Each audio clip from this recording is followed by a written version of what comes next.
مردم بسیار شریف و عزیز زاهدان، مردم عزیز استان، حادثه که امروز پیش آمده بسیار تلخ و ناگوار هست و این حادثه مورد بررسی قرار میگیره که مشخص بشه که به هر حال چه دستایی توی کار بود که این حادثه امروز به وجود آمد. آنچه که الان نیاز جامعه ما هست و به شدت نیازه و آرامش هست که همه مردم عزیز زاهدان، شهرستان زاهدان، مردم عزیز استان آرامششون حفظ کنند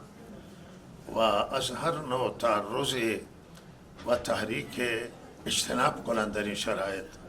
چرا که کاملا استان ملتهب، شهر ملتهب هست و هر نوع تحریکات در این وقت مشکل ساز خواهد بود و لحاظ آرامش همه حفظ کنند. تاکید میکنم بر اینکه هر نوع آرامش در شهر و در استان و در راه و همه جا آرامش حفظ بشه تا این مسئله مورد بررسی جدی قرار بگیره و تاکید میکنم که به شایعات توجه نکنید و پیامی که بنده به شما میدم همین هست و اعتقاد منه و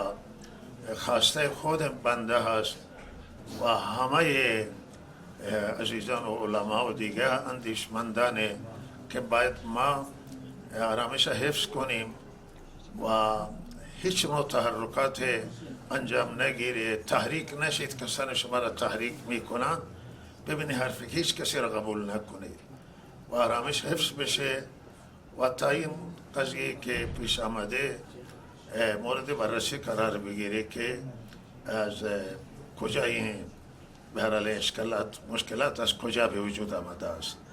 مواظب باشید که به هر حال خیلی ها دشمنانی هست که اهداف دیگه دارند و اونها از شرایط بحرانی سوء استفاده میکنند و مواظب باشید به دشمنان قسم خورده فرصت داده نشه که متشنج کنن منطقه را و برادر کشی را بیاندازند و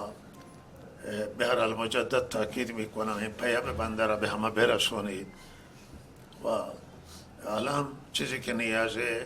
آرامش، چیزی که نیاز امنیت و حفظ بشه تا حق و باطل مشخص بشه و صلی الله علی سیدنا محمد.